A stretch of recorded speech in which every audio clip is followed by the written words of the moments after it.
एक जमाना था कि इस देश की जमीन की मिट्टी पर पांव रखो तो ऐसा लगता था कि जैसे नए बने हुए रुई के गद्दे पर पांव रखकर आप चल रहे हैं। इतनी नरम, इतनी कोमल और इतनी मुलायम मिट्टी हुआ करती थी इस देश की। फिर क्या हुआ, मिट्टी में यूरिया डीएपी डाल डाल के और किसानों का दिमाग खराब किया हमारे देश के उन अधिकारियों ने और वैज्ञानिकों ने जो यूरिया डीएपी कंपनियों के एजेंट थे।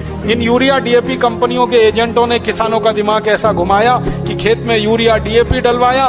फिर धीरे धीरे खेत को नशा लग गया। जैसे शराबी आदमी को शराब का नशा लगता है, वैसे ही मिट्टी को यूरिया डीएपी का नशा लग गया। फिर हालत ऐसी हो गई कि मिट्टी में बिना यूरिया बिना डीएपी अन्न पैदा ही ना हो, तो किसान ने कट्टे पे कट्टा यूरिया डालना शुरू किया। मिट्टी पूरी बंजर हो रही है, खराब हो रही है, पत्थर जैसी कठोर हो रही है। अब उसमें उत्पादन भी कम हो रहा है तो पूंजी का निर्माण भी कम हो रहा है। इस कारण से पूंजी की कमी आई है इस देश में। चावल का भाव 12-15 रुपए किलो क्यों है?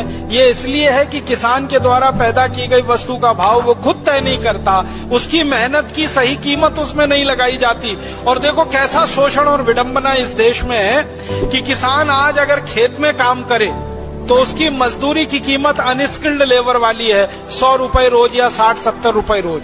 और वही किसान अगर खेती छोड़ दे, खेत बेच दे, गांव छोड़कर शहर चला जाए और किसी बैंक में चपरासी हो जाए तो उसकी रोज की जो कीमत है श्रम की वो 500 रुपए से ज्यादा हो जाती है।